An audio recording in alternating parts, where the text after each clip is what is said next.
Hi, my name is Greg Pallia. I'm with West Roofing Systems, and welcome to another edition of Whiteboard Roofing. In today's episode, we're going to talk about having a commercial roof and you can't find where the leak is coming from and what you should do. So, in summary, the first thing you should do is look into a fluid applied roofing system, such as silicone roof coating systems or spray polyurethane foam, because they're both fluid applied. They'll 100% cover every single thing on top of the roof. Single ply roofs that they have seams that run the entire length of the roof. If it's uplifted at any little point, that could be where water's coming in. Metal roofs have thousands of fasteners everywhere. One could be backed out, installed wrong, etc. It's just hard to locate that. And with a fluid applied roofing system, it'll cover all those. And then it's also when you do the maintenance on them, it's very easy to spot, where the deficiencies are at. But what other info kind of would be helpful?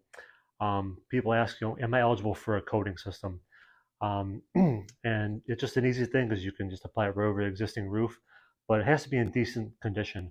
The first condition is, has there been annual maintenance on the roof? A lot of times roofs get neglected. Say there's a simple seam that's uplifted that could be easily repaired if someone would spot it, in year 1 or 6 months after it happened. But if that's ignored for 5, 6 years, whatever it might be, tons of water have gotten in there over the years and it saturates a large area of the roof, and now it's ineligible. The second thing is 25% of the roof's insulation needs to be cannot be wet, so 75% has to be dry. If it's more than that, it's ineligible, and the seams need to be kind of intact, attached good, have good adhesion to be eligible for a coating system. What are the costs for silicone roof coating systems and spray foam? Silicone coating systems come from $3 to $7 per square foot, and spray foam is $5 to $10 per square foot. But there are a lot of variables that make the cost go either way or even outside that range sometimes, which you can find in the blog post. There's more detail on the variables, but the one that always jumps out of my mind is, say, you have a 100,000 square foot roof, and this roof's had annual maintenance the entire time. There is no wet insulation. There's no work needs to be done. Just do the proper preparation, maybe power wash, and then apply the roofing system.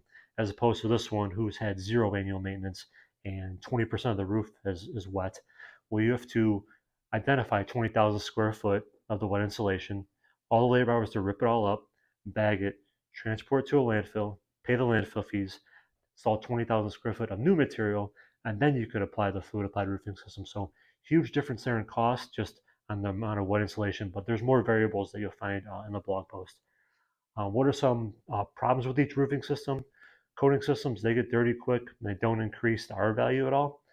Spray foam, it's hard to find contractors that know how to properly install it.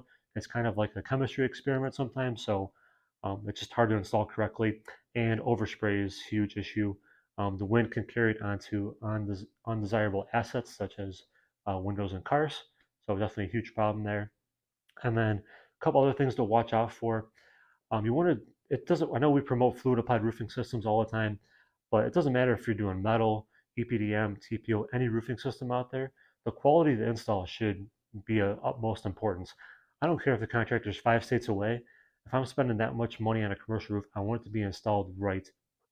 And whatever you can tell me it's going to give me that trust that it's going to be is who I'm going to give the work to. Um, do they have good Google reviews? Do they have experience installing the same coatings, the same type of roof that I want to be done? Do they, if say I have an EPDM roof and I want to put coating over it, do they have 10, 15 people they've done the exact same work doing, or do they not? How long have they been in business for? It'd be crazy for someone to offer me a 15-year warranty, yet they've been around for 5 years. What are the chances they're going to be around for the warranty? So just a couple other things to look out for to make sure you get a contractor you can trust and install the right project. That's it for today. I hope you learned at least one thing new. For more detail about anything I just said here, in the bottom in the description, there's a link to the full blog post. But thank you for your time, and I'll see you next time. Thank you.